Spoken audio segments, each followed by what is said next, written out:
Hi hello ನಮಸ್ತೆ, ಎಲ್ಲರೂ ಹೇಗಿದ್ದೀರಾ? ಹೋಪ್ ಎಲ್ಲರೂ ಕೂಡ ತುಂಬ ಚೆನ್ನಾಗಿರೋಂಥ ಭಾವಿಸ್ತೀನಿ. ನಾನು ಕೂಡ ನಿಮ್ಮೆಲ್ಲರ ಆಶೀರ್ವಾದದಿಂದ ತುಂಬಾ ಚೆನ್ನಾಗಿದ್ದೀನಿ. ಸಂಡೇ ಸ್ಪೆಷಲ್ ನಾನ್ ವೆಜ್ ಅಂತೂ ಇಲ್ಲ ಹಬ್ಬ ಮುಗಿಯೋವರೆಗೂ.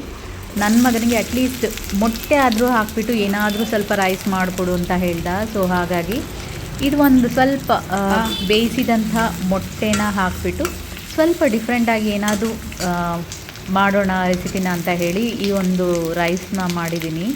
ಟ್ರಸ್ಟ್ ಮೀ, ನಿಜವಾಗ್ಲೂ ತುಂಬಾ ಚೆನ್ನಾಗಿತ್ತು. ಒಳ್ಳೆ ನಾಟಿ ಸ್ಟೈಲಲ್ಲಿತ್ತು ಎಗ್ ರೈಸು. ಯಾವಾಗಲೂ ಮಾಡೋದಕ್ಕಿಂತ ಸ್ವಲ್ಪ ಡಿಫ್ರೆಂಟಾಗಿ ಏನಾದ್ರು ಮಾಡಬೇಕು ಅಂತ ಹೇಳಿ ಇದಕ್ಕೆ ಮಾಡಿದ್ದೀನಿ.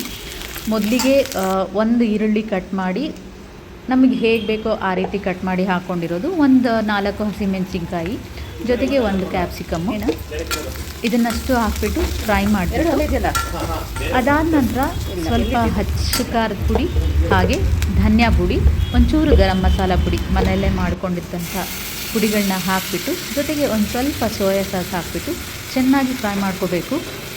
ಅದಾದ ನಂತರ ನಾವು ಮೊಟ್ಟೆನ ಬಾಯ್ಲ್ ಮಾಡಿ ಇಟ್ಕೊಂಡಿರ್ತೀವಿ ಆಲ್ರೆಡಿ. ಸೊ ಆ ಮೊಟ್ಟೆನ ಕಟ್ ಮಾಡಿ ಸುಮ್ಮನೆ ಹೇಗೆ ಬೇಕೋ ನಿಮಗೆ ಹಾಗೆ ಕಟ್ ಮಾಡಿ ಹಾಕ್ಕೊಂಡು ಇದರಲ್ಲೇ 1-2 ನಿಮಿಷ ಫ್ರೈ ಮಾಡಿಬಿಟ್ಟು ಒಂದು ಸ್ವಲ್ಪ ಕಾಳು ಮೆಣಸಿನ ಪುಡಿ ಹಾಕಿದ್ರೆ ಆಯಿತು, ಮಸಾಲ ರೆಡಿ ಆಯಿತು. ಇದಾದ ನಂತರ ನಾವು ಆಲ್ರೆಡಿ ಬೇಯಿಸಿಟ್ಕೊಂಡಿರೋ ಅಂಥ ಅನ್ನನ ಇದಕ್ಕೆ ಎಷ್ಟು ಬೇಕೋ ಅಷ್ಟು ಹಾಕ್ಬಿಟ್ಟು ಮಿಕ್ಸ್ ಮಾಡಿಬಿಟ್ರೆ ಮುಗೀತು ಇದರ ಕೆಲಸ.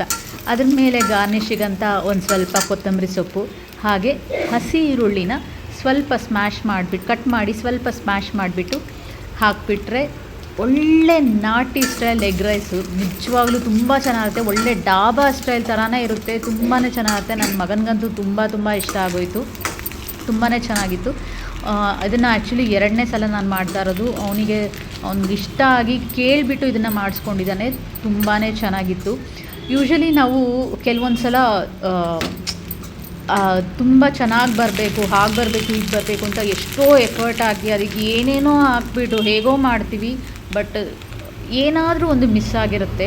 ಬಟ್ ಈ ಥರ ಸುಮ್ಮನೆ ಏನೋ ಒಂದು ಟ್ರೈ ಮಾಡೋಣ ಜಸ್ಟ್ ಅಂದ್ಬಿಟ್ಟು ಜಸ್ಟ್ 5 ನಿಮಿಷದಲ್ಲಿ ಇದು ರೈಸು ಆಗೋಗುತ್ತೆ.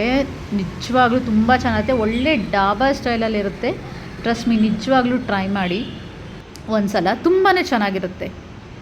ಆ ಭಗವಂತ ನಮ್ಗೇನು ಕೊಟ್ಟಿರ್ತಾರೋ ಇಲ್ವೋ ಗೊತ್ತಿಲ್ಲ, ಆದರೆ ಸ್ವಲ್ಪ ಜ್ಞಾನ ಬುದ್ಧಿ ಅಂತ ಅದನ್ನು ಕೊಟ್ಟಿರ್ತಾರೆ. ಸೊ ಯಾರಿಗೇ ಆಗಲಿ ನಾವು ಕೆಟ್ಟದ್ದು ಬಯಸಬಾರ್ದು, ಎಲ್ರಿಗೂ ಒಳ್ಳೆಯದನ್ನೇ ಬಯಸೋಣ.